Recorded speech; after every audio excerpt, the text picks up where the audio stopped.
Season 2, Episode 3. We are back. And today we have Elias. Yes, Elias. Elias. Yes, nice. Look, Elias, thanks for being here, man. Anytime, man. Appreciate you hitting me up for it. Yeah, for real. I said it like it was a Greek name. I know a lot of Greek dudes named Elias.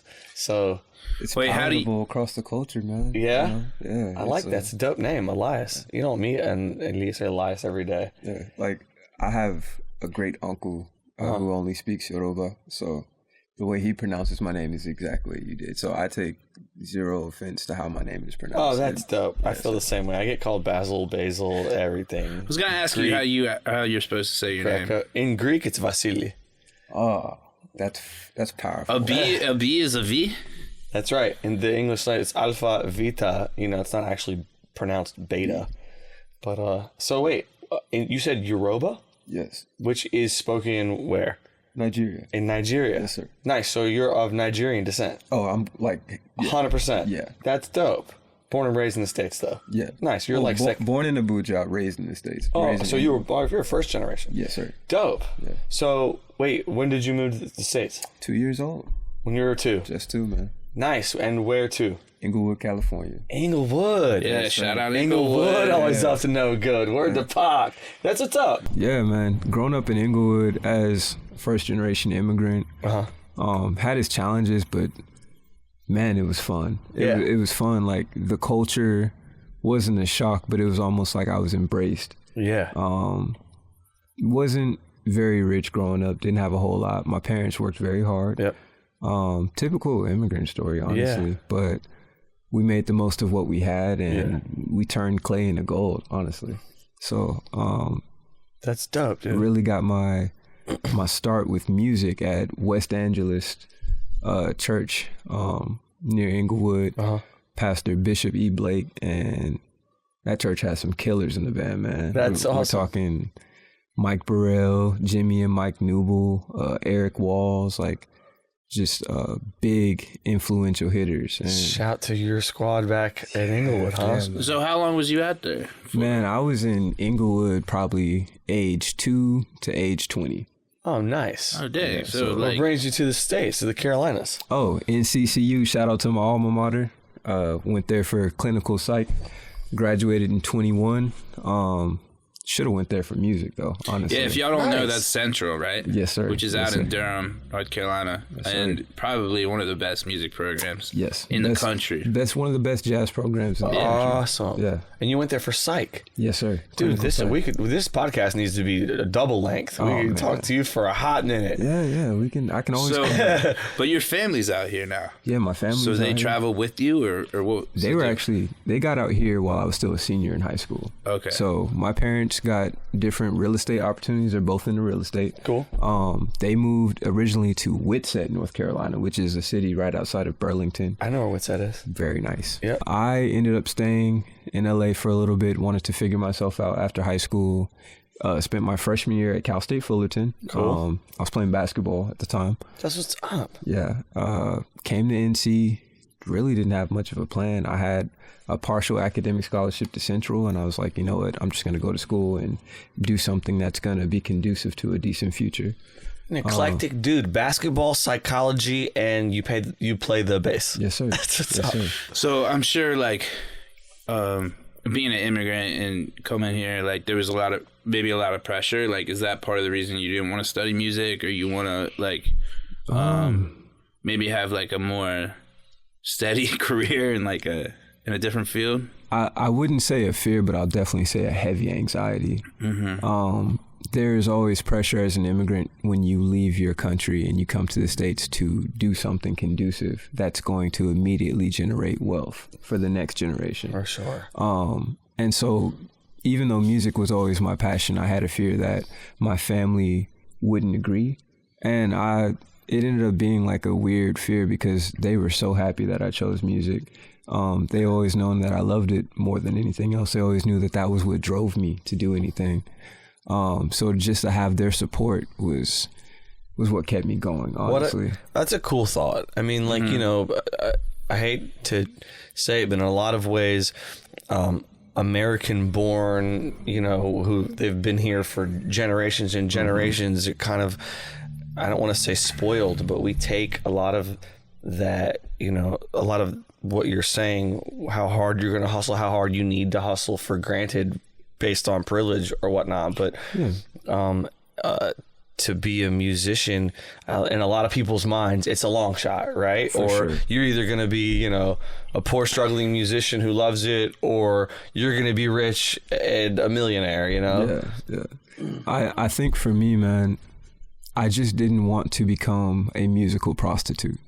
I didn't want to seek out music just for the money. I wanted to seek out music for things that would gratify different parts of myself and my soul. Feeds your soul. Yeah. Bro, I gotta tap you up on that. Yes, sir. Yeah. Well, maybe we could touch on that, because like we've known each other for a bit now, and it's been cool to see your journey, because I've always taken note of that. I feel like you are one to speak your mind and play your part, and understand that like maybe if it's not meant to be, if it's not filling you up, or if there's other things that are getting in the way of like the source of the music, that you're willing to say no. And I think as musicians, as people, sometimes we struggle with saying no to certain gigs or things like that. Like, have you been able to like navigate that in terms of like feeling like music is still filling you up? Because also we talk about, I know a lot of people go to music school and it like takes away that from them, you know, and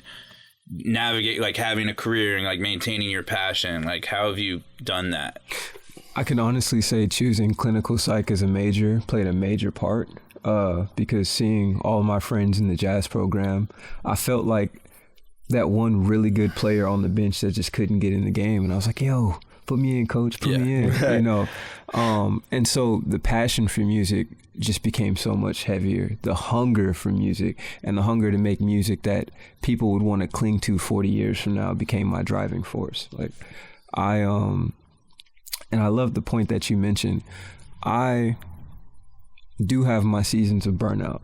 I do have my seasons of, I don't want to take this wedding gig, but I need that 350. Right. I need that right now. And that is a constant struggle with myself, because it's like, okay, do I take this string of corporate and wedding gigs, or do I take a couple of weeks to really work on my own music, to really work on my own stuff? We talk about this a lot. I feel like Eli and I talk about this a lot. Like, a lot of people, like, it's funny that you mentioned real estate, but it's like, I've always, you know, you do one career path to pay the bills, but you really want to be a musician. So then all of your extra time, you're recording music. I feel like a lot of people do that, you know, that I personally, but shout to people who are like, nah, I'm going to make my money and being a musician also. You have a degree in psychology? Yes, sir. Clinical psych. Dope. Bachelor's. I haven't gone back to grad school. So this is still, that's cool though. I don't know if you guys are familiar with Rick Rubin, but I read his book, and it was really, I mean, he says some stuff about, hey, it's okay to have other forms of income and keeping music as this love and this passion. Right. And that kind of messed me up, because I was like, well, that's not me. Like, I think it's better to go all in, but I also feel that. And I think it's important, especially when, you know, you need to have a vibe when you perform. That's like, you're not in your head. You're not worried about things. You're not trying to, you know, so sometimes having different outlets makes it easier to like play and not overthink and not think, I have to perform at this level for this, or you know what I mean? Like, because you're doing it as a way to make income too. You're doing it more often. So then and there's more pressure maybe. Right. You're like, oh man, if I don't get this gig, like, how am I going to pay my bills? Yeah. And sometimes, you know, playing under pressure is not the best. So can I ask, I mean, you're obviously a bass player, but like, for several genres, do you have a favorite genre? Do you play with a band? Like, help me get a better idea of Elias as the artist. I'm a generalist when it comes to music, but I will absolutely say there's something that really pulls on my heart with alternative R&B. Nice. It's something about that melancholy with a sick groove attached to it that just pulls me in, man. So anything Robert Glasper or Mickey Miller, Mono Neon, things of that sort really draw me in. Cool. Yeah. Nice. And in terms of like bands I play with, man, I've across the Triad and NC, I've played with all types of groups. Nice. R&B groups, played with a lot of gospel groups, played with the A&T gospel choir a little bit. So Cool. I definitely have a wide range of things that I'm into, but in terms of the music that I want to release and put out, it's definitely alternative R&B. That's dope. So, and then that's like, that's kind of, I ask everybody, what are you listening to? What's on your Spotify right now? Like when you got out your car to get here, or in your iTunes, what are you listening to right now? Oh man, I was listening to Imagine Part 2 by Mickey Miller. Okay. Yeah, and she's a dope artist and vocalist from Chicago. She makes, man, I wish I could play you guys something from her. Okay. Like whenever I take time to shed, like Yeah. I'm always having some of her songs in rotation. Awesome. Yeah. That's what's up. Well, how did you guys meet? Oh man, if I'm not mistaken, I met Eli when I was playing with the group called Unheard Project back in like 2019, and I believe this was at the Crown. Is it the Crown Theater? Was it that? Was it the Crown? I don't know if he was playing. Do you ever play at the Blind Tiger with those guys? No. Okay. So it had to be the Crown. It was probably the Crown. Yeah. You had like a mullet or something. Which is a cool spot. I had long hair. Yeah. It's a cool spot. Different vibe. Yeah, very different time. You had a mullet? Yeah, long hair, mustache. See a photo of that. Wait a minute. That almost went over my head. Yeah. You remember, dude? When we met, I had long hair. The ironic mullet. I'm old enough to be like, why did the mullet? By the way, ever the 80s are coming back. I've been like on a deep Mind 80s. blown. No, I love 80s music. Yeah, no, 80s is dope. But yeah, we met and then we played probably a dozen gigs together with different groups. He's played with my project, like cool. Always, he played with my group Plum. Like we've had some really awesome musical moments, and I feel like that stuff like bonds you, like really like the deepest way, because sometimes you can communicate differently musically, and I try and hold on to, and like you said, like it's always, when it comes together, it's always magic. So you want to maintain that. Like even certain musicians I have like a working relationship with, and it's like, we're working, versus like me and you, it's like, I know we're creating. Yeah. That's awesome. So one of the things I was going to ask you though, as a musician, like, do you feel like more of an artist, or like, what do you have like artist stuff you're working on, like in terms of producing or like anything like that, other than just playing with other groups? Or? Yeah, for sure. I definitely consider myself more of an artist, and I find it almost imprisoning to lean so heavy into just being a musician. Right. Like just playing for gigs. Yeah. Like I feel that when I lean heavy into that musician bag, my creativity doesn't flow because I'm taking on everyone else's creativity. You're just standing in, and it's almost like you got cast to play these chords. Yeah, man. Yeah. And it's like, for the first time in my life, I feel like I have my own empty canvas that I can paint on. That's dope. Yeah. So, like, I mean, obviously we're a recording studio. Do you have any projects that like, or any tracks or any songs that like you're working on? Yes, I do. I have a 4-song EP that I'm going to be dropping in the fall of 2025. That's what's up. Yeah, so let us know. We'll help you promote it. Yeah, for sure. Wait, when is that? It's going to be dropping in November 2025. 4-song EP, and then the following spring I'll be releasing the album if it's received well. That's cool. Can you tell us a little bit more about that project? For sure. So this project is nostalgic for me. This is all of my personal experiences, both negative and positive, from about age 17 to 25. This is really just a story through my instrument. I'll be taking on different vocalists to be my voice, because I'm not a singer. I'm flat, y'all. But in terms of, everybody's got their lane. But this is really something that I want people to be able to turn on in the morning, have your meditation, drink your coffee, look out the window and see a nice gloomy day. Like, this is what I want people to feel. That's dope. Musical therapy, dude. Absolutely. I feel you. Absolutely. Is that something you do? Yeah. You meditate? Yes, dude.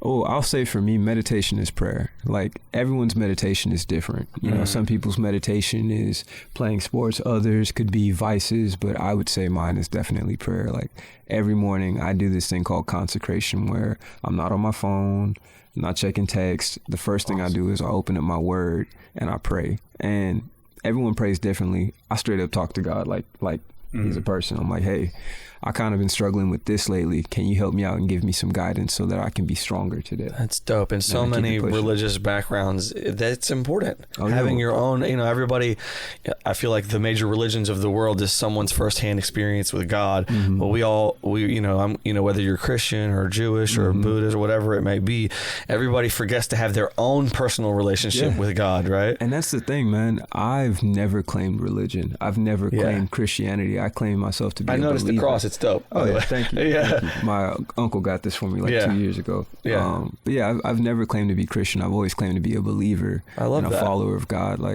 and doing my best to do his will. That's dope. Above my own. I mean, all the major religions have a common thread. It's usually the one that makes the most logical sense. Yes, sir. Dude, it's hot. So you every morning meditation. I'm sure. How does that go into your music? Would you say, does it help? I'm sure it helps. It clears my mind for the ideas. Yeah. Don't get me wrong. There are days where I've had my limit. And it's like, Lord, I don't really have it in me to do this morning consecration. I think I just want to go in my backyard and hit a blunt or something. Right. It happens, man. Yeah. So it also can be spiritual, believe it or not. I feel like that. Yeah. Well, sometimes like cleansing the thoughts so you can allow like the music to flow through you or the experience to flow through you, because we're not present. So praying, meditating gets you in the moment, allows you to immerse in the experience, which is what I talked about earlier in terms of performing. Like, allows you to be present. You can't, if you're thinking about all these things, it gets in the way. You know what I mean? So, but you had a journey with music. You said it started in church, right? And you're still doing that. Yeah, man. So I would say I've had a love-hate relationship with church. For the obvious reasons, and I guess the less noticeable reasons. For the obvious reasons, I would say I didn't always feel like I fit in with church culture. I felt like I wasn't holy enough, felt like I was too weird for church, always felt like I didn't always feel judged, but I definitely felt like out of place and uncomfortable. And, in specific parishes, not everybody's church is like this, I'm sure, but there's a lot of, it feels like you can feel there's a lot of judgment, Yes. Everybody's like trying to put on their best Sunday fit, whatever it is that, they gotta walk a certain way, they gotta dress a certain way, they gotta, they have to behave a certain way, and we're not the same. No. Yeah, I mean, that's why it really took me time to get back into the flow of being a church musician, because I really had to find a place that believed in come as you are. I really had to find something for that. Yeah. And when I did, the music flowed unbelievably. I was like, oh, this is what people mean when they say the anointing. This is what they're talking about. And I've been blessed to play in a plethora of churches, but my current home churches are Truth and Redemption in Charlotte, Mount Pleasant in Greensboro, and New Jerusalem Cathedral in Greensboro. Shout to all those churches. Yeah. Do you do 3 services? I mean, how often are you doing that? I do. I play every Thursday night, and I play 3 services on Sunday every week. Now, I'm curious 3 to know. services, that's a ton. Are these different denominations, or are they all are they Baptist, or are they all... One's Baptist, and the other 2 are Church of God in Christ, so we call them Cogit. Cool. Yes, sir. That's what's up. Nice. So you're doing church. Do you have any other regular gigs, or is that kind of like the main? That's kind of it. I do have a residency in Charlotte, which is like every other week on Monday nights. I've been out there. What's that club? Sonorous Wave. Yeah. Sonorous Wave. It's really dope. And that's actually, a dope jam. Through them, I get a lot of like independent artist gigs. Like I'd say maybe 2 or 3 out of the month. So that's been a really good flow. I feel like I'm in a very interesting phase in my musical career, because I've been able to take time back from gigging every single night to, okay, I have 4 gigs this month outside of church every Sunday. And it has allowed me to work on my music. It's allowed me to find my own voice and see my own vision, which is something I could not see for years, man. Yeah. And then when you feel like you have it, like you're still it's a journey, right? Because it's like you have your sound, but then sometimes it'd be running away from you. Yeah, man. So do you practice every day? Every day. Cool. Nice. Every day. Always try to add something new to the bag. I'm always trying to learn new theory, man. I wasn't always someone who knew theory, especially since I was a self-taught bass player. I didn't go to school for music. Dope. I've had wonderful friends and very talented. Yo, shout out to Chris Lindsay, shout out to Greg Grant, and shout out to Mark Van and Daniel Maxwell for being my bass mentors and really putting me on in this game. That's cool. Yeah. And I'm an MC and I love hip hop, obviously. So like anybody that does anything, when you're training or studying your craft, of course you want to listen to your greats or who you think the greatest is. So it's an interesting thought for me, for you to be listening to tracks and be like, oh, listen to my man killing that bass line right now. Yeah. Obviously it's like almost looking at a photograph and like looking for your family member or your friend in the picture, right? So it's do you catch yourself often listening to even like pop music or whatever's on the radio and being like, oh, that's a hot bass line, or somebody's killing or plucking it. Dude, anytime I hear something with a little stank on it, I got to say like, yo, who is that? And I look up. You got me thinking of like, who am I? I don't even know that many bass players. I knew a few maybe like of the ones that you rattled off that are famous, but I don't know. Flea from Red Hot Chili Peppers comes to mind. I mean, all the bass players I mentioned are all local NC cats. Oh, cool! Like all of them, and they're all killing. But I could say in terms of more famous bass players, I definitely have my influences, but I'd say they're not as popular. You're right. I'd say like there's nothing wrong with that. Oh yeah. One of my bigger bass influences was a man named Maurice Fitzgerald who used to play for this gospel artist named Fred Hammond. Okay. And he was just ridiculous. I'd never heard a tone like that on the instrument first and foremost. And I'd never heard anyone be able to manipulate groove that way. That's cool. Another big influence for me would be Sheree Reed. Okay. He toured with Mary J. Blige, Anthony Hamilton. Nice. Different artists of that stature. Anthony Hamilton's from Charlotte. Yes, sir. I love Anthony Hamilton. I love all the features and the joints that he's been on are dope. And then I'd say probably the biggest bass influence for me is Mono Neon. Okay. For sure. You know, Mono was just in town. Yeah. Did you go to the show? No, I didn't go. Yeah. I had to get... Facts. Yeah, I was trying to hang out with him. Corey Henry there, too? Yeah, Corey. That's some real music shit. I would have gone, but I was gigging myself. I was in the same boat. I was gigging. Dope. And I tried to hire a bunch of cats, and everyone was like, yeah, we're going to the show.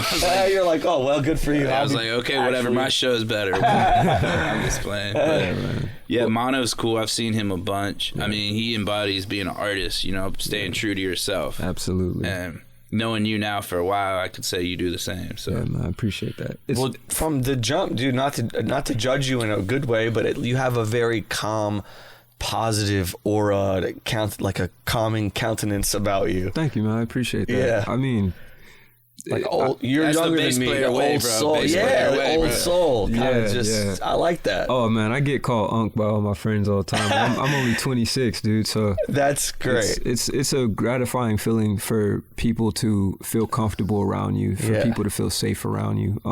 What an interesting thing too, because when I think of the bass, I think of it as the foundation of every track. You're holding everybody down.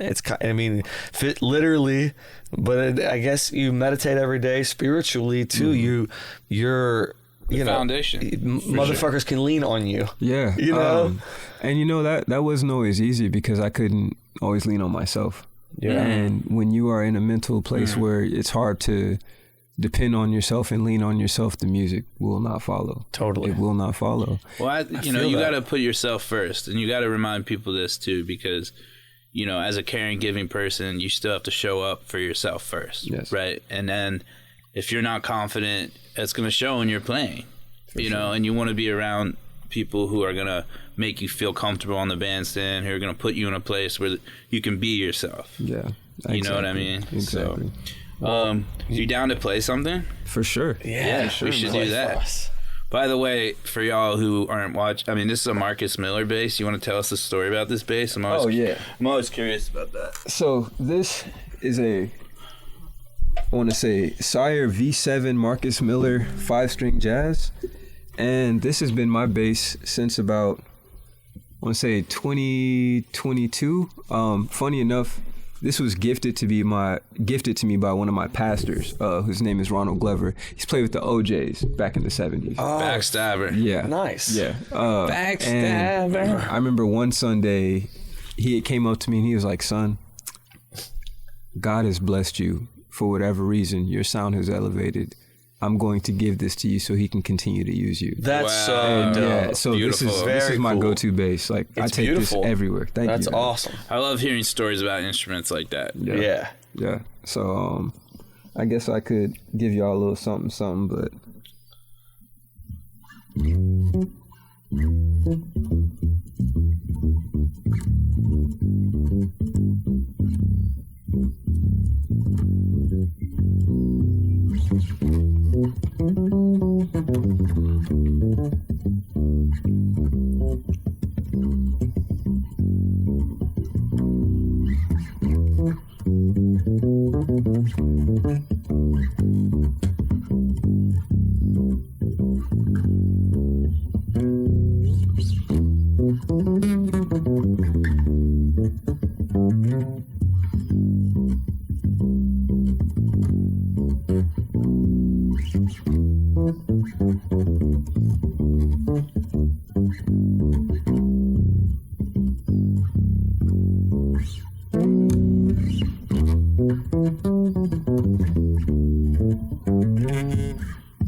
yeah, no.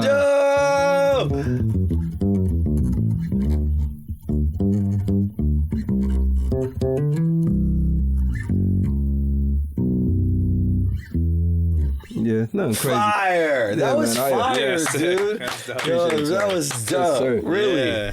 That was hot to death. I got you, bro. Thank you, brother. Drop a bomb, Conti. Yeah. DJ Flex, drop a bomb on my man Elias. Yeah, that was fire. The bomb emoji. Not even gonna lie, I was mad nervous during that, bro. I was like, oh shoot. Oh, let I me- could have never, would have never known. No, That I could was see hot. like I'm like very in tune with like the vibes, and it was like oh, and then we were all smiling. It was pretty cool collectively. Like that was sick, and like yeah, the time, good time. What's the story behind what you just played? Like Man, so that I call that prisoner fist.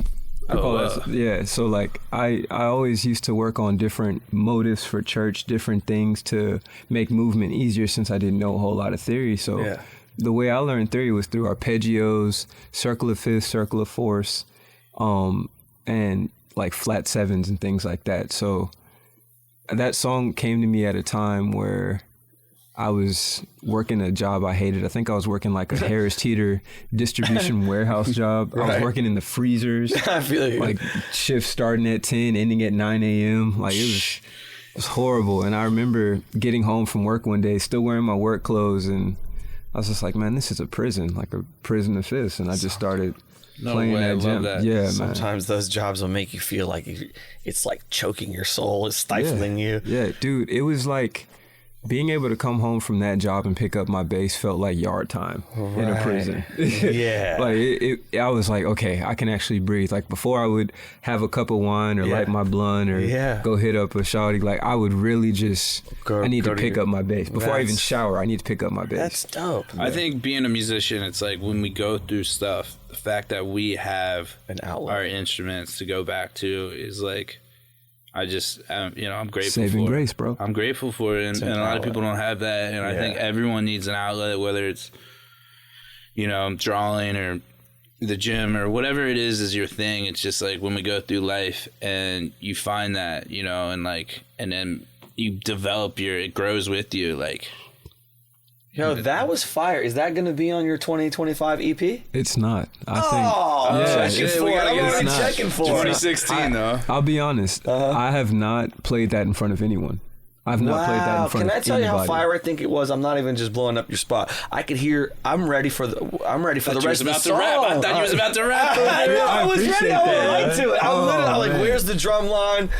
Somebody pass me the fucking mic Yeah. and let me spit something to this bass line. Dude, I appreciate that, man. Yeah. I've never played that in front of anyone, which is why I could honestly say I am sensitive about my shit. Like, Yeah. I was scared to play that. I'd never cool. put a drum with it, never had a horn with it. So if that's something you guys would be open to working with me on, I would really love that. Dude, are you honestly. kidding me? Yeah. We would love to have you and come record some joints. I was telling Eli last week that I want to do not a tracked song like that was made with a synthesizer, but I want to do like a roots, like with a live band. Yeah. I just found my bass player.